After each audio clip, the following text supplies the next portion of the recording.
Hi, Vikings. It's Mrs. Bishop here. I am the guest or mystery reader for tonight for Chapter 7. And Chapter 7 of Dog Days is called Harper's Not Happy. So we are on page 88, and I'm so glad that you're joining me. All the way to school the next day, Gavin repeats to himself, just today and tomorrow, just today and tomorrow, and then I'm free. He can do it. He will survive.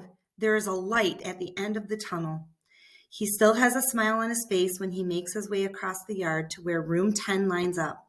It will be so good to get back to his regular after-school routine. He slips in line in front of that really snooty girl, Antonia.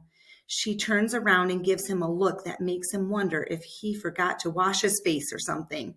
Richard, who is a bit late getting there, moves in behind Antonia. The two fifth-grade classes are already lined up in perfect formation, except for Harper. He keeps turning around to look at Gavin. Uh-oh, what could that be about? Gavin turns around, thinking perhaps Harper's mean look is aimed at someone behind him. But no, there are mostly girls behind him. Harper's scary eyes are focused only on Gavin. That snarly look is aimed at him. He swallows hard. What's he done? Why is Harper giving him that look? Unless Gavin whips around and looks at Richard. Richard, he hisses. Whoa, that Antonio girl says, say it, don't spray it. She wipes her face in disgust. Gavin looks around to see who might have heard her. He feels his face grow warm. You're going to get us in trouble, Antonia continues. We're not supposed to be talking. Miss Shelby Ortiz is crossing the yard toward the line. Suddenly, everyone is standing ramrod straight, staring at the back of the head of the person in front of them, lips pressed together.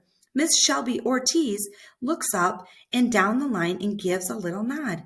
This week's line leader, Carlos, takes the class to room 10. And here they are, lined up and looking.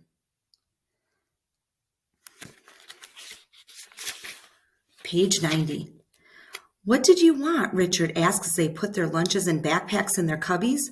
How come Harper was giving me mean looks? I don't know, says Richard, but his eyes look shifty. Did you tell Harper what I said about him?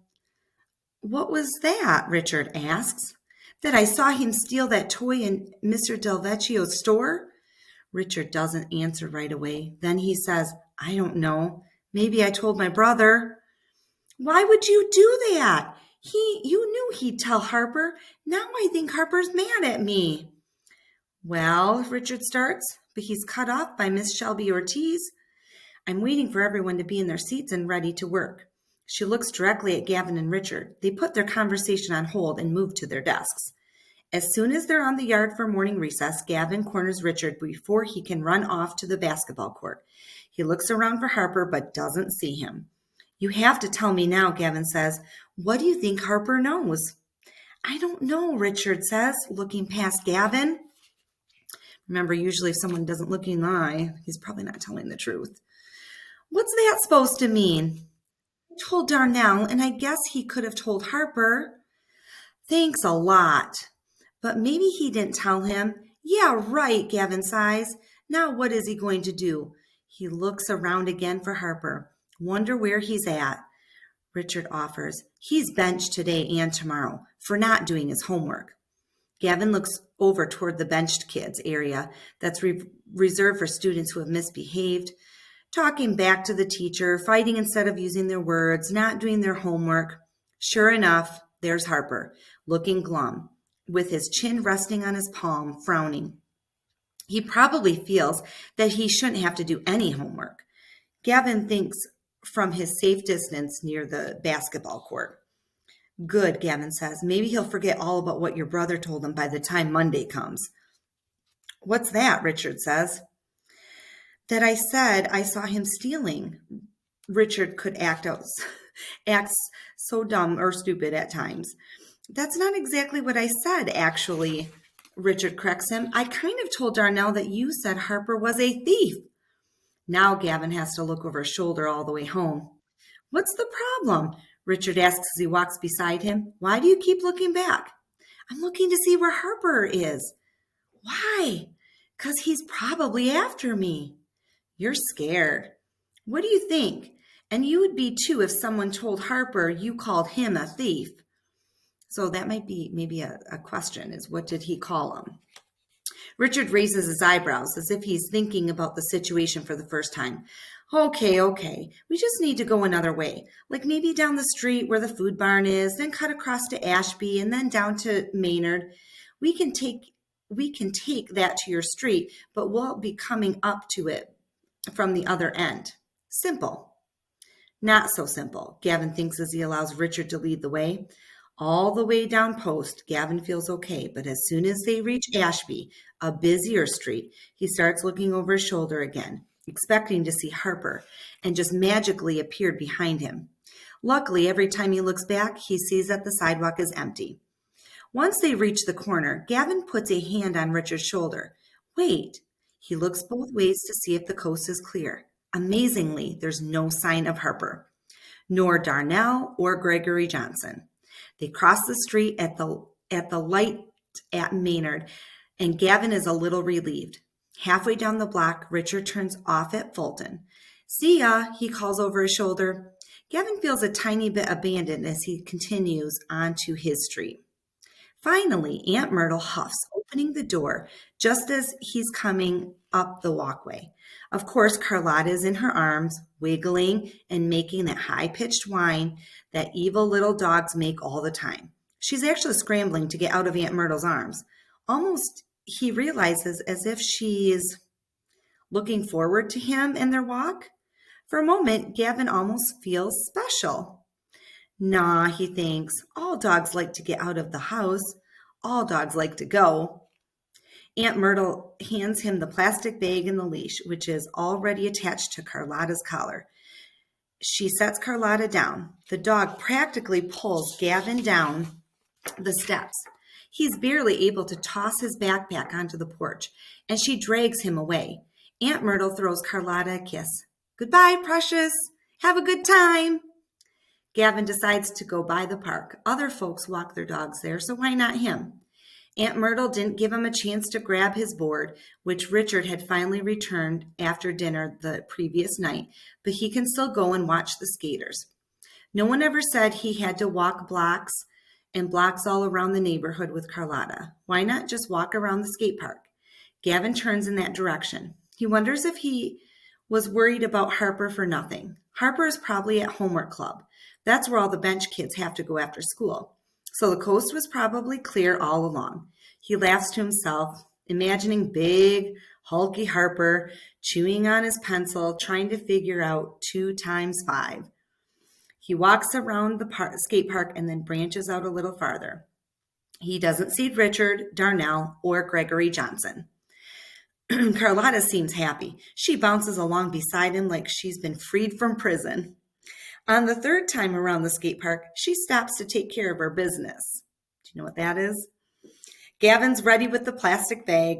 He's gotten kind of used to it. The trick is to take care of the task quickly before he can even think about it too much.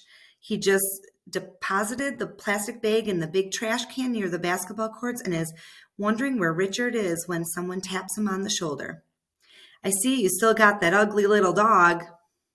Ooh, I wonder who this is. Make a guess right now. Who do you think it is? It's not Richard's voice. It's Harper's. When Gavin turns around, he's staring up at his angry face. He doesn't know what to say. His mouth doesn't seem to want to open. He looks down at Carlotta and the stupid pink bow and the tufts of hair by each ear and the little rhinestone collar. He keeps his mouth shut. Anyway, I heard you called me a thief. Harper gives Gavin's shoulder a poke, a hard poke. He glares down at him. Gavin bites his lip, but still says nothing. Maybe Harper will be satisfied with just giving him a sharp poke on the shoulder and will go away. What do you have to say about that? Gavin doesn't have anything to say. I don't hear you, Harper says, with another poke to Gavin's shoulder. Now Gavin is pretty sure Harper is not going to be satisfied with 2 hard pokes. I saw you steal that toy, Gavin says. What? You saw what? Page 96. Feels like a challenge. Gavin gathers his courage and repeats, I saw you steal that toy and put it down your jacket. You're a liar, Harper says, raising his voice. Gavin's mouth drops open in fear and surprise. How can Harper call him a liar when he knows good and well what he did? But then, behind Harper, he sees that tall guy from the day before, the one with the big, shaggy dog coming toward them. Suddenly, the tall guy is putting his hand on Harper's head like a hat. Harper frowns and then looks puzzled. What's the problem here? The guy asks. Harper wrenches around angrily and opens his mouth to protest. But he has to look up to meet the guy's eyes. And just that fact made him get quiet real fast. I'm not liking what I'm seeing, the guy continues. I might be seeing a big bully here, and I'm not liking it. Harper glares at Gavin, but keeps his mouth shut. So here's a picture of the tall guy going up to Harper and helping Gavin out. Page 97. Look here, the big guy says to Gavin while staring down at Harper. I'm here every day. You let me know if you have any more trouble out of this kid and tell me where he lives, and I'll go have a little talk with his parents. Harper's eyes got big like that at that. Why don't you just go and play in the sandbox or something and leave this little guy alone? Harper gives Gavin one more warning look, but he doesn't dare say anything. Slowly he saunters off as if he's not one bit scared, but Gavin bets that he is. Gavin doesn't get it. The tall guy hadn't been very honest or fair to Gavin just 2 days before that. Why was he being so nice now? What was going on? Whatever the reason, Gavin is glad to be spared from Harper's anger, even though he doesn't know what Harper will do the next day. He hopes he'll keep that big guy in mind. Thanks, Gavin says as he starts to move away with Carlotta. Wait a sec, the guy says. He reaches into his pocket and pulls out Carlotta's choo-choo. This is yours. I don't know why I kept it. Sorry. Now he gives Gavin a big smile of apology. Gavin takes the toy out of his hand, but he's still confused and a little bit annoyed that he spent part of his savings on that new chew toy. Oh well, he supposes Carlotta can't have too many choo-choos. Thank you. It's all he can think to say. And that is the end of chapter 7. Thank you so much for joining me, Vikings. The next time you read, it's going to be chapter 8 called Where Did Carlotta Go?